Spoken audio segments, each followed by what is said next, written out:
या सुंदर निसर्गाची अगदी मरेपर्यंत सेवा करून आणि इथंच आपला देह ठेवून या मातीत मिसळून याच रानात ज्यांची रक्षा सावरली, विस्कटली, त्यांच्या मुळाशी घातली, अहोरात्र ज्या माझ्या सासूबाई या शेतात काम करताना भाताच्या शेतात चिखलात राबल्या, त्यांची एक आठवण मी तुम्हाला आता सांगत आहे. नक्की ऐका. नमस्कार. माझ्या अंतरंगामध्ये मी प्रमिला आपणा सर्वांचं मनपूर्वक स्वागत करते आणि माझ्या चॅनेलवर प्रेम करणाऱ्या प्रत्येकाचं मी अंतःकरणापासून धन्यवाद मानते.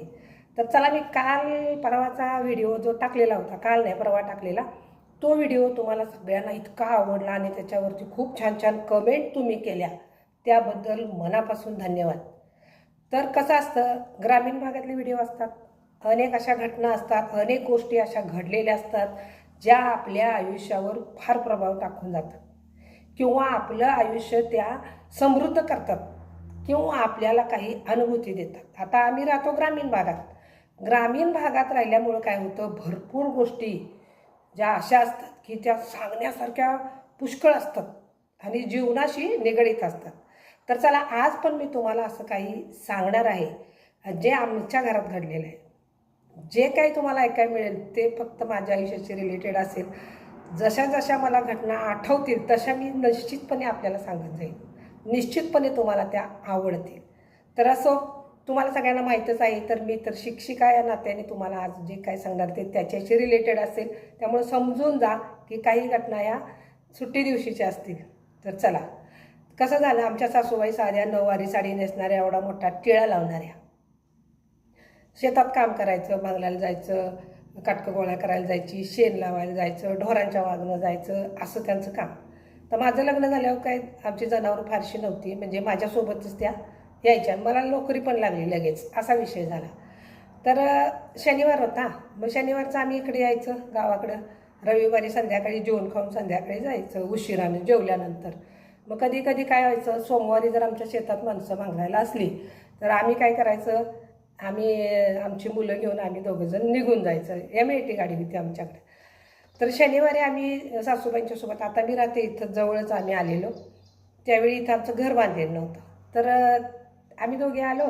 त्यांनी काटकी सऱ्याची पाटी काटकं कुटकं घावली, शेणकुटं बिनकुटं रानखांड जनावरांनी टाकलेलं शेण सुकलेलं असतं ते घ्यायचं, चुलीला लावायचं, यासाठी त्यांनी ती पाटी घेतलेली. मग आम्ही पण डोक्यावर पाटी घेतली नाही असं नाही, पण मी असली की ते घेऊ द्यायच्या नाही, त्यांना वाटायचं आपली सून मास्तरी.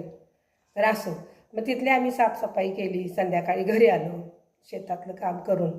घरी आल्यानंतर काय झालं, त्या म्हटल्या मला काहीतरी इथं टोचतंय. तर मी म्हटलं कसं, काय तर रानात काडीकुडी वेचताना टोचलं असेल. तर झालं संध्याकाळी आम्ही जेवण खाऊन झोपलो. तर दुसऱ्या दिवशी सकाळी उठल्या तर मला म्हणायला लागल्या बाई, मला त्या बाई म्हणायच्या की जराशी सुई घ्या आणि इथं बघा, म्हणले मला काहीतरी टोचलं आहे म्हणून. तर मी म्हटलं ठीक आहे बाबा बघूया. तर मी ते टोकरून बघितलं तर आत काळं काहीतरी दिसत होतं. तर ते मला काही सापडेना, म्हणून त्या समोरच्या घरात गेल्या आणि म्हणल्या मंगलकडनं, म्हणजे आमची चुलत नणंद होत्या त्यांच्याकडून काढून घेते. तर त्या म्हणल्या नाही अगं काकू, हे खाली काहीतरी गेलेलं वेगळंच आहे. तर त्या दिवशीच रविवारी संध्याकाळी आम्ही गेलो. सोमवारी आमच्या पोरांची शाळा, माझी शाळा, सरांचं कॉलेज, असं. मग तर सोमवारी संध्याकाळीच निरोप आला की आमच्या सासूबाईंना सगळी म्हणायची बबू आहे, त्यांचं बबूबाई नाव होतं. तर बोट सुजले. मग बोट सुजले म्हटल्यावर सर गेले कॉलेज सुटल्यावर. त्या दिवशी मला काही जाणं झालं नाही, माझी शाळा. दुसऱ्या दिवशी परत मंगळवारी शाळा. तर मंगळवारी संध्याकाळी, म्हणजे सोमवारी संध्याकाळी सर बघून आले, तर मंगळवारी परत निरोप आला की हात सगळा सुजला आहे. तर त्याने काय केलं होतं, सोमवारी संध्याकाळी जाऊन, आता ते चप्पल वगैरे दुरुस्त करतात त्यांच्याकडे जाऊन, त्याने काय केलं, एवढा मोठा सुजलेला असा हात, त्याच्यावर असं त्या ह्यानं काप मारून आणलेलं, त्याच्यातनं काळं काळं रक्त काढलेलं. मग मंगळवारी मला फोन आला की असं पाऊस पडत होता, मी शाळेतनं आले होते, मी मुलं तिथंच सोडली, आले, त्यांना दवाखान्यात नेलं. तर डॉक्टर म्हणजे 24 तासाच्या आत जर याच्यावर उपचार नाही झाले तर ते हृदयापर्यंत जाऊ शकतं आणि म्हणजे पेशंटची गॅरंटी आम्ही देणार नाही म्हटलं. मग लगेच आम्ही रिक्षा केली, गेलो तिथं आमच्या माहेरी जाऊन. तिथं मग त्यांचं त्याच रात्री ऑपरेशन वगैरे केलं. भरपूर म्हणजे असं काळं काळं रक्त भरपूर निघलं, मांस इतकं निघलं, ताबडतोब ऑपरेशन केल्यामुळं भरपूर मला ते मांस अजून आठवते तसंच, एवढं मोठी प्लेट भरलेली, काळं काळं पडलेलं. तर मी त्यांना म्हटलं, तुम्हाला काय गरज होती ती हातावर काप मारून घ्यायची, दवाखान्यात गेला नाही सा? तर पूर्वीची लोकं अशी होती बघा. मी त्यांना त्यांच्याजवळ त्यावेळी 60 रुपये ठेवून गेलते. तर मी म्हटलं, कुणाला तर सोबत घेऊन दवाखान्यात जायचं, ते हातावर कशाला त्या शस्त्रानं असं हे करून आलं. त्यानं चप्पल हे करतात आणि त्याचे काय ते जंतू त्याच्यासोबत असतात. तर त्या म्हटल्या, नाही पैसे खर्च होतात म्हणून. म्हणजे बघा कशी होती पूर्वीची लोकं. तर म्हटलं, पैशाचा काय विषय, आता बघा किती खर्च करणार आपण. तो त्यावेळी झाला असता तर म्हणाले, ठीक आहे बाबा, आपण काय करू, आता झाले ऑपरेशन, हे केले. मग पुढं मी त्यांना घरी घेऊन आले. मग सकाळची माझी शाळेला मी जात होते तिथं, म्हणजे तिथून पण 13 किलोमीटर होती. आणि ह्या पण गावात नाही, दुसऱ्या तिथं पण आमचं स्वतःचंच घर आहे. तर मग तिथून जायचं सकाळचं, मग 9:30च्या एसटीनं. मग त्याच्या अगोदर त्यांचं ड्रेसिंग. तर डॉक्टरनी काय सांगितलेलं, साधी माशी जरी बसली तर परत ते हृदयापर्यंत इन्फेक्शन वाढू शकतं. तर झालं असं, मग सकाळी जायचं, 8:30ला त्यांना घेऊन जायचं. अगोदर पोरांचे डबे, सरांचे डबे, माझा डबा, त्यांचा नाश्ता, जेवण खाणं सगळं आवरून बरोबर 8:30च्या गाडीनं परत यायचं उलट्या दिशेनं. मी जाणार असते इकडं शाळेला आणि यायचं परत मागं. मग 9 वाजता दवाखाना उघडला की पहिला नंबर आमचाच.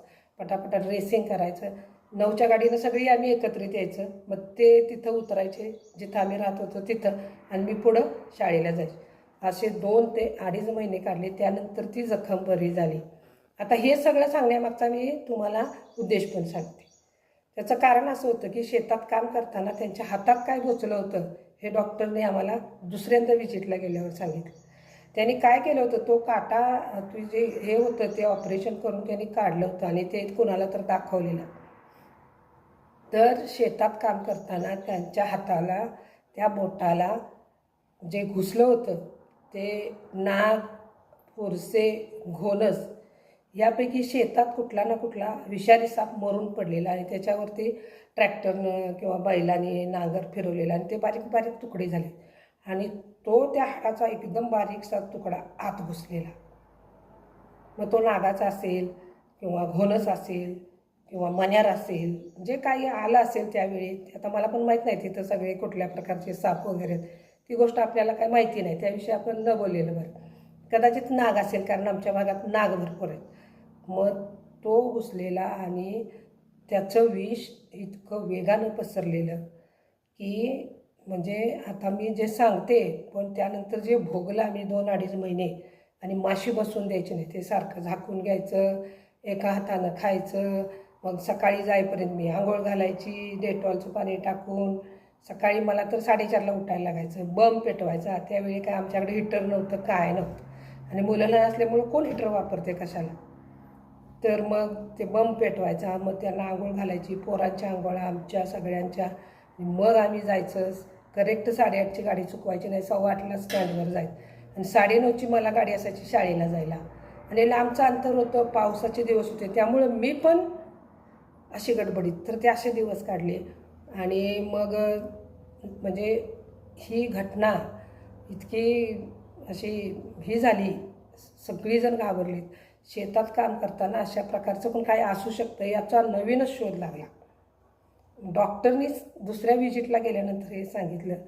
तर त्यानंतर त्या म्हणजे बऱ्या झाल्या, चांगल्या झाल्या, पण ते मरेपर्यंत त्यांचा हात सुकलेलाच होता. त्या हातानं त्यांना असं साबण लावायला येत नव्हता किंवा एखादं भांडं धरायला येत नव्हतं. पण त्यांनी ते इतकं सहन केलं होतं की विचारू नका.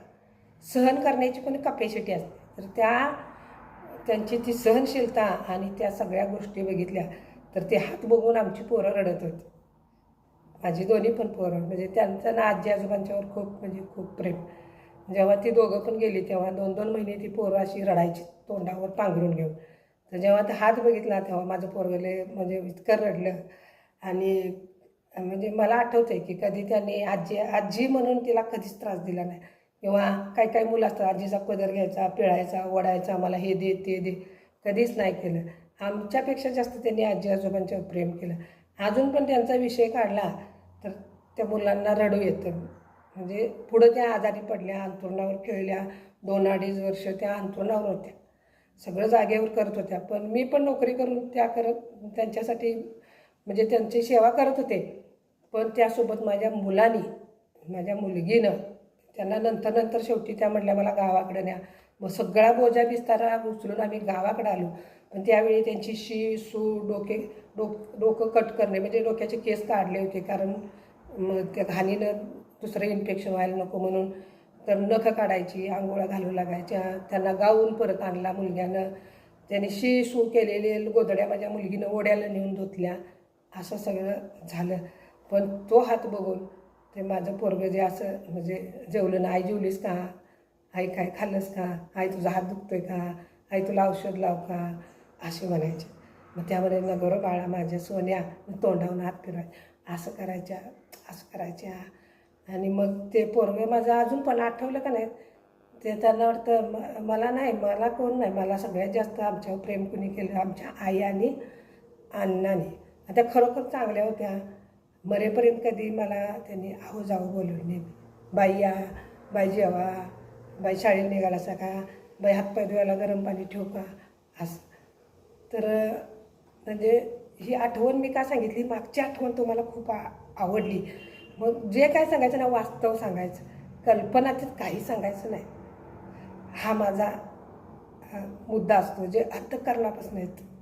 तर असं जे मला आठवलं ते मी तुमच्यासाठी सांगितलं. तुम्हाला आवडलं असेल तर नक्की सांगा. ह्याच्यातून तुम्हाला काय शिकायला मिळालं हे पण सांगा. व्हिडिओ खूप मोठा झाला असता, पण मी थोडासा वेगानंच आणि फास्ट सांगितला, कारण असं खुलवून सांगण्यासाठी म्हटलं तर अर्धा तास, पाऊण तास लागेल. धन्यवाद.